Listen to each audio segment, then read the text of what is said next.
Welcome to Backstage with Richard Ridge. I'm back at Sardi's, and my guest is one of the ballet world's most sought-after stars, and now he is the toast of Broadway, starring in the hit Gershwin musical, An American in Paris. Please welcome Robert Fairchild.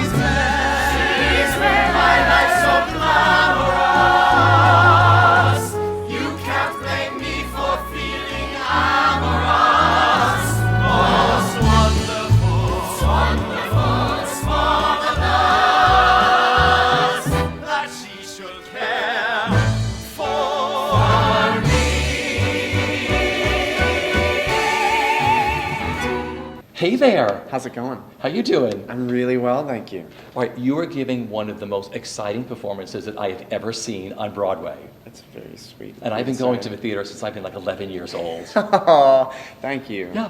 So for you, now that it's quieted down a bit, have you been able to put your debut and all of this stuff into perspective? You know, it started to settle in.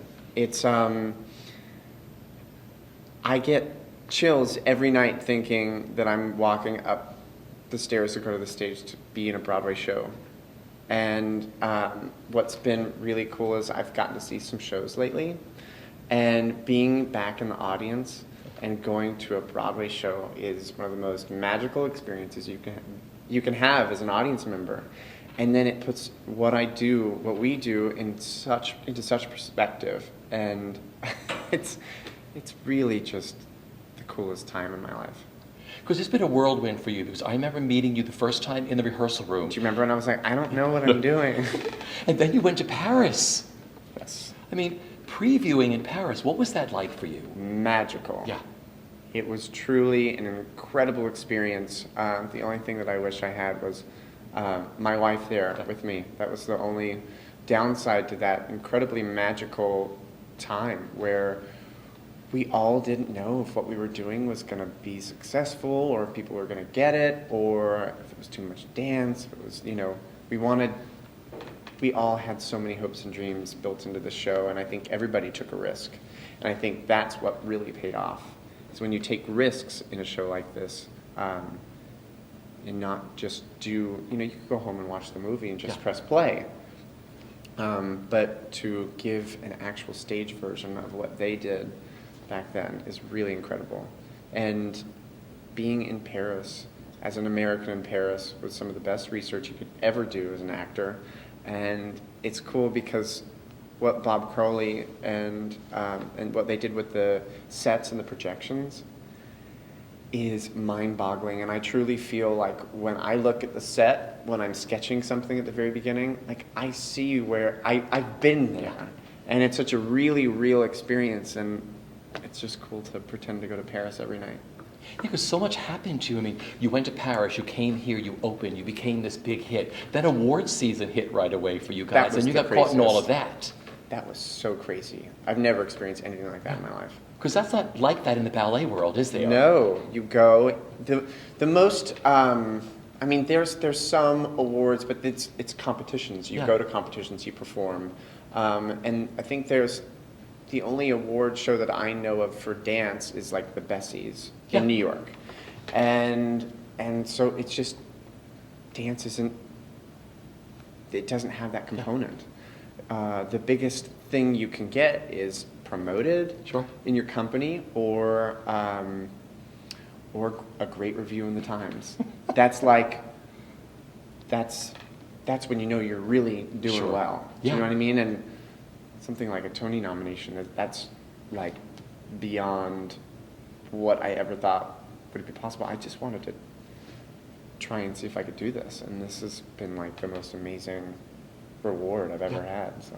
And then we're sitting here at Sardi's, and right behind us is your caricature. I know.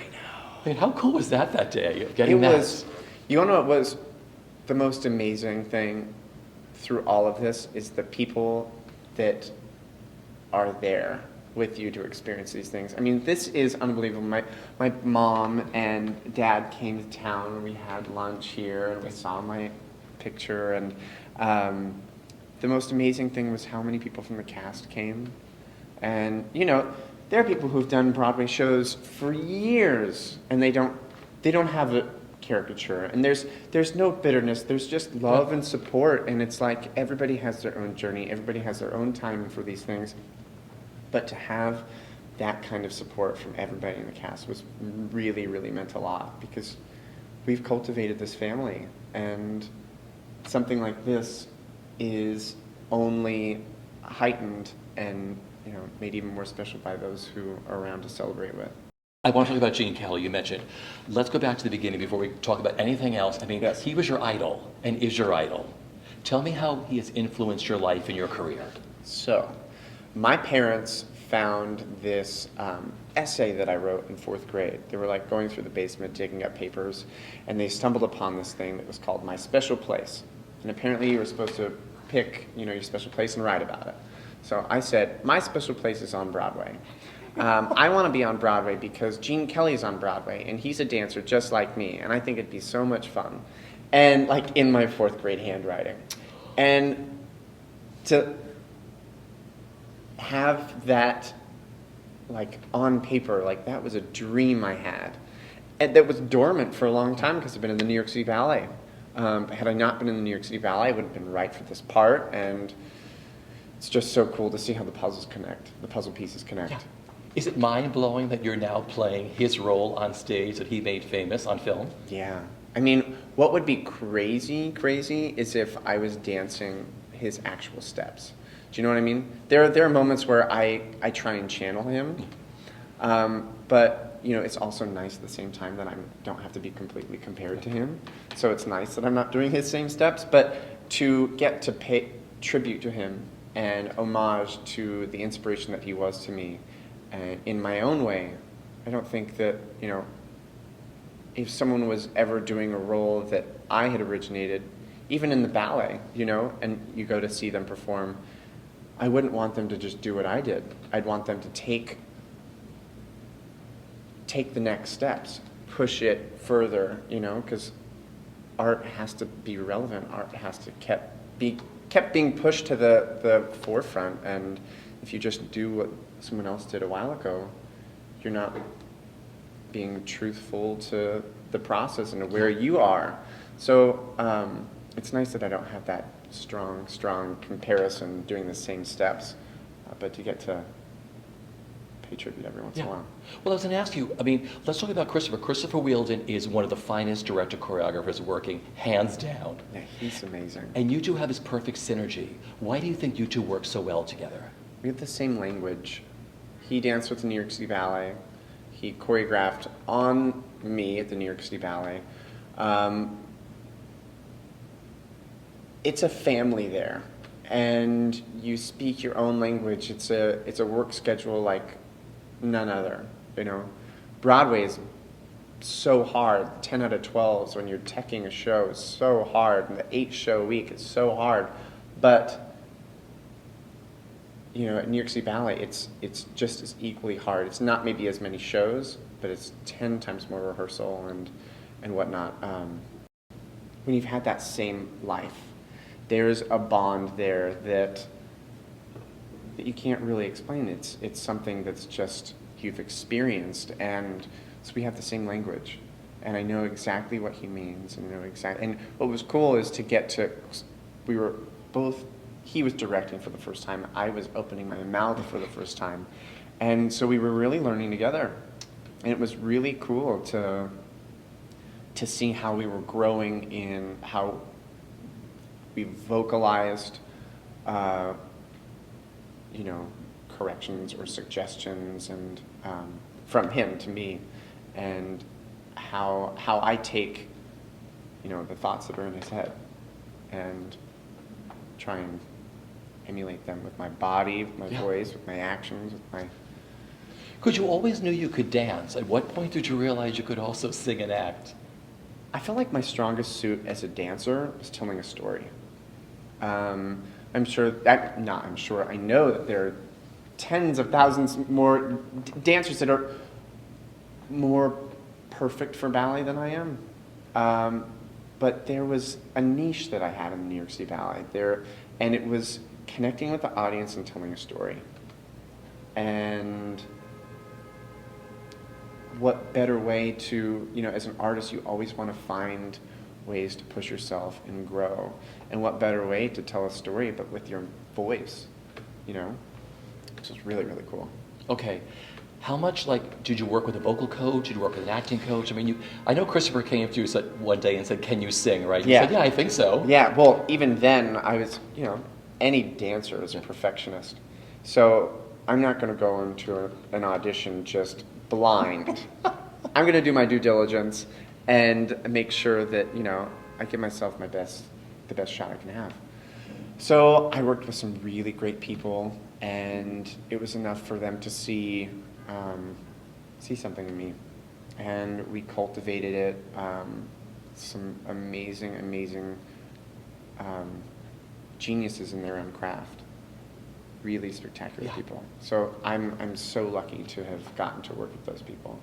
You've just finished a performance at the Palace Theater, and now you're sitting here. Yeah. And you have all this energy. So I was going to ask you, how exhausting is this role, and at the same time, how exhilarating is the role of Jerry? As much energy as I have right now, it's like that's the amount of adrenaline that the show gives you, and then there's a real crashing point later. It is so taxing. It is so taxing, and you don't notice it until, beginner's luck, that scene in Galleries Lafayette. You're jumping on counters, you're running all around, and then at the very end, you have to plop down like nothing had happened and just have this conversation so when are you going to meet me? You're going to meet me at the bridge? What are we going to do? And then you have to sing. And then there's this long note at the end where you're just being dragged out by everybody. And as soon as I get off the stage, I'm like,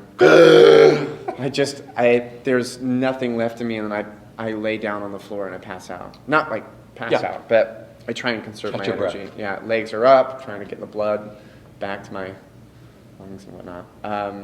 And then once dancers call that first puff. Once you've gotten your first puff of the day, I like that. Everything gets a little bit easier. So from that point on, I'm not as, that's the most exhausted my lungs are. But that ballet at the end, it's kind of like the wham bam. It's intense. Because you've done this incredible show up until then, and then you have to do what we call the finale, right? Yeah, bring it on home. What's it like dancing and singing Gershwin? Can you put that into words? It's so thrilling. It is so fun and carefree and so American. It just feels right. It feels like like this guy from Salt Lake City. It's not a stretch. It has that kind of, even though, he wrote the score of An American in Paris, all the other songs that we sing, there's a lot of what I know in there and what I love about life. And so it feels like it just kind of flows out. Yeah. And one thing that's hard to figure out is the dancing and the singing, because they come from such different places in the body. Dancing, you're up, everything's activated because you have to just jump and fly around the stage. But acting and singing is so much more grounded. And one thing that's been really interesting for me to find is how much of the grounding can I find in my dancing? Because you never want the dance break to happen and people just turn off. Do you know what I mean? Oh, this is entertaining. But you can really tell something through dance. So implementing all the things I've learned from my acting teachers and singing teachers, being earthy, feeling the floor, that's not normal for a ballet dancer, is really fun to play with. Because hopefully people might relate to it more. I don't know. It's interesting for me, so hopefully it's coming across. Coming from the ballet world, what were the biggest challenges of taking on the role of Jerry? And have those challenges changed or gotten easier over time for you? So if we were doing a pas de deux and one night I want to take your hand on 7 instead of 4. Well, the step wouldn't happen. She'd be on the floor. And there's only so much play you can do when you're partnering with somebody because they're relying on you to be there. You can, once you're secure in the move, you can hold something a little longer and then see how that plays out with something else. Solo work is you can play around much more because nobody's relying on you, but there's also the choreography. You have to be true to the choreography. Just like with the book, you have to stay true to the words that Craig Lucas wrote. And so it's interesting if you play around too much, the choreography can start to lose what it is. But one thing I've learned from this whole process is play, the sense of play, and really listening and staying really present. Because, for instance, Jill Pace, who plays Milo Davenport, does that Ritz scene different every single time. And if I'm not listening, if I'm not responding, then it's just going to go down the drain. So when she gives me something, I have to respond, and it changes what I say and how I say it. We have guidelines, but you can really, the liberties that you can take, and that it's encouraged. Mm-hmm. It's not that we're not encouraged to explore and be curious in ballet, because that's where you really develop your artistry. But there's something when you get into the rehearsal room and the director's there, you tighten up and you go, I just want to be perfect. I just want to do the steps right. Because it's so much about hitting 5th position or hitting the lines. Yeah. But it's so interesting to turn off that perfectionist mindset and not try and get it right. Because then the world's your oyster. You have so many options. That is so much fun. Yeah. You do everything in the show. You act, you sing, you dance nonstop in the show. I remember the great Gwen Verdon telling me that when she was starring on Broadway in Redhead, she had to eat all the time to try to keep the weight on for the weight she was losing because of all the dancing she did in the show. What is your eating regime like during the week, and how do you stay in top shape? I just have to keep eating constantly. Keep eating. I don't necessarily snack all that much. Yeah. I just make sure the meals that I eat are really hearty, and they've got your food groups. I don't steer away from one thing. Everything in moderation. So I'm sure you need lots of energy for this show, right? Chipotle burritos are honestly. Is that the go-to? Almost every day. I mean, it's the only kind of fast food place that has incredibly healthy ingredients. Yeah. And it's a lot of food, and it's perfect. Was there a moment during the rehearsal process where everything changed for you? There was a magical something that Christopher said to you, during that, where you were wow, this is a game changer for me? It's the moment we stepped on stage for the first time at the Châtelet. I was this is my home.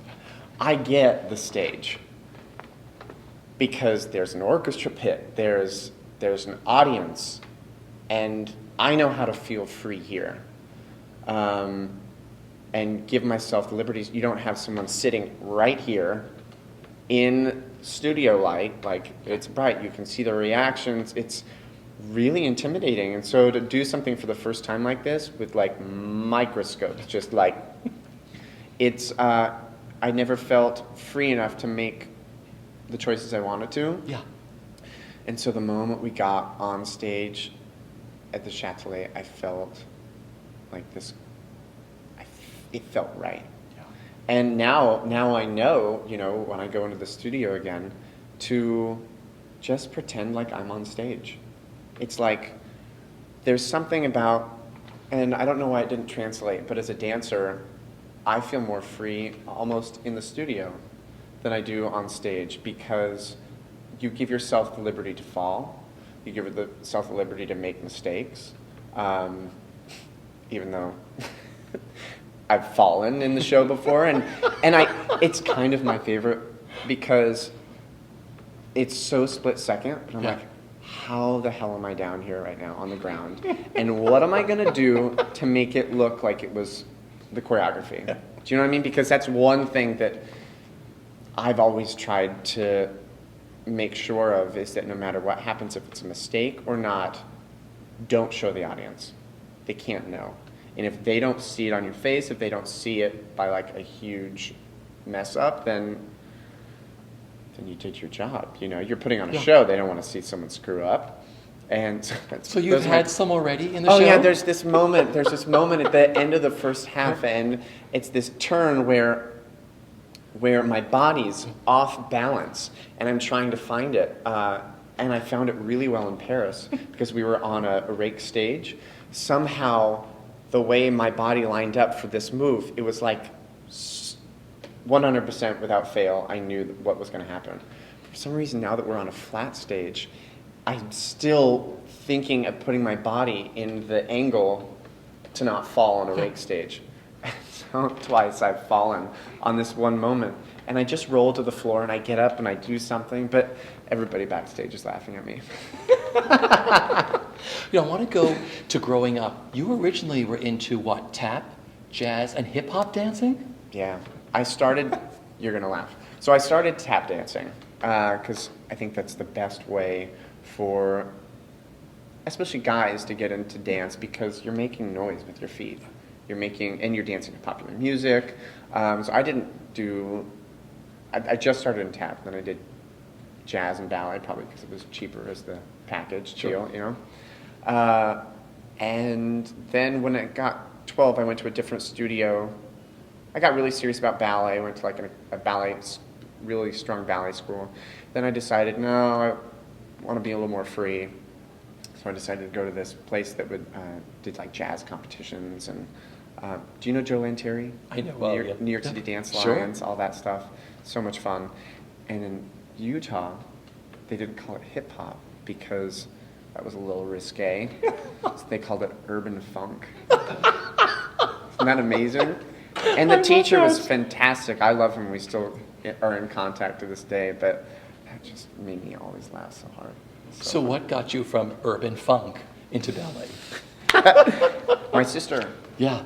My sister saw a competition video of mine, and it was a jazz solo I was doing, and she goes, you really should consider coming to the School of American Ballet, because ballet will make your jazz stronger. Whatever you want to do in dance, you should really focus on ballet now, because it can only help further you. It'll set you apart from the rest of the group. So I came, and I wasn't expecting anything. They have this thing called ice cream social. It's like the first day when all the students get there. And all the guys were in the studio, and they had their legs like up to their ears stretching. And I remember I'm like, what am I doing here? It just didn't fit. And then classes started, and this dancer, Peter Bull, who was a principal dancer with the New York City Ballet, was also our teacher during the day. So we would be taught by him during the day and then go and see performances at night. I saw him do Oberon in Midsummer Night's Dream. I've never seen someone move like that with such strength and power, and I was like, I want to do that. And so then I went home, trained straight ballet, and then came back the next year and stayed the year, and then got in the company, and 10 years later, here I am now. That's great. Yeah. Your sister Megan made her Broadway debut in On the Town right before you did. Yeah.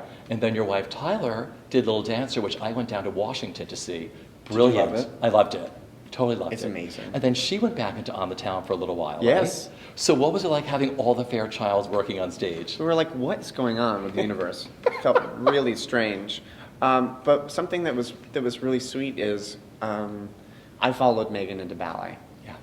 And she came and saw a workshop of An American Paris. And she thought, oh, maybe I could do that, you know? And so when On the Town kind of came up as a possibility, she put herself out there. And so she said at my wedding, she said, you've followed me throughout life. But I'm so excited for this new chapter where I get to follow your lead. It was like it was a really sweet, sweet moment, because it really did everything she did. My final question is, what is the best bit of advice that you've been given, either personally or professionally, that you live by?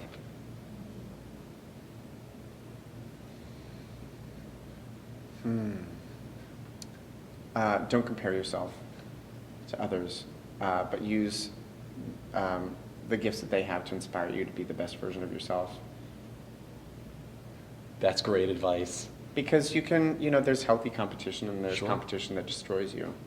And you can't escape competition, especially in this world. And if you own yourself and you see the gifts that everybody else has been given, and you use that for your advantage and not for your, destruction, it's the only way to grow.